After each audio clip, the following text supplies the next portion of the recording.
Itukuzwe damu ya Kristo. Karibu ndugu mtazamaji wa Mwangaza Digital, nawe msikilizaji wa Radio Mwangaza FM kusikiliza ujumbe wa Mtakatifu Gaspari. Ikiwa leo ni tarehe 11 mwezi wa 10. Hatimaye hawa maskini angalau katika matamanio watakiwa lengo la faraja yangu mpaka kufa. Na wasii mtie moyo siku zote ndani ya wamisionari hodari mguso zaidi wa ukarimu kwa hao, ili moto wa upendo ambao umewashwa tayari na mtumishi wa Mungu mwe moyo usiochoka ubaki hai. Hatimaye hawa maskini angalau katika matamanio watakuwa lengo la faraja yangu mpaka kufa. Na wasii mtie moyo siku zote ndani ya wamisionari hodari mguso zaidi wa ukarimu kwa hao, ili moto wa upendo ambao umewashwa tayari na mtumishi wa Mungu mwe moyo usiochoka ubaki hai. Ndugu mpendwa mtazamaji wa Mwangaza Digital, nawe msikilizaji wa Radio Mwangaza FM, katika ujumbe wa Mtakatifu Gaspari anatualika kuwa na upendo na kuwahudumia maskini kwa ukarimu. Kwani mtu maskini huona kama ametengwa na watu wanaomzunguka, hivyo anakuwa na hali ya kujikatia tamaa ya maisha. Jambo analo sisitiza Mtakatifu Gaspari ni kuwajali, kuwatia matumaini, kuwapenda na kuwahudumia kwa ukarimu.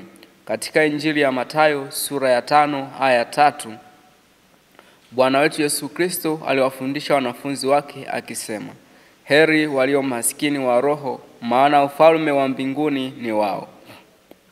Maskini wa roho ni wale wanaojua kuwa hawawezi kujitegemea wenyewe, yaani hawajitegemei na wanaishi kama waombaji mbele za Mungu. Wanahitaji hitaji lao kwa Mungu na kutambua kuwa jema linatoka kwa Mungu kama zawadi, yaani kama neema, na wanaweka hazina kwa kile wanachopokea. Umaskini haupaswi kuwa sababu ya kudharauliwa, bali mwito kwa watu wa Mungu kuonyesha huruma, haki, upendo na ukarimu. Mungu anaheshimu na kutetea maskini, akiwaita wateule wa ufalme wa mbinguni.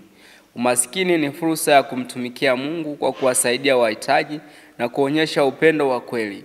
Kwani maskini tunao kila siku. Ukirejea Injili ya Mathayo sura ya 26 aya 11 inasema, kwa maana siku zote mnao maskini pamoja nanyi, lakini mimi hamnami siku zote.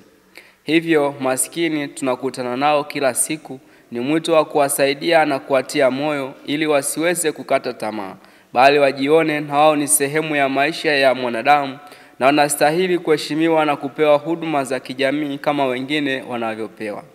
Hivyo siku hii ya leo Mtakatifu Gaspari del Bufalo anatualika kuwajali maskini, kuwahudumia kwa kadri ambavyo nasi tunapenda tutendewe na wengine.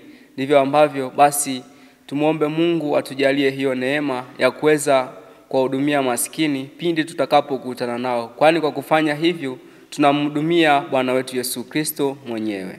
Itukuzwe damu ya Kristo. Aliyekuletea tafakari hii ni Frateri Moses Faustin Mitanda, frateri wa shirika la misionari wa damu azizi ya Yesu.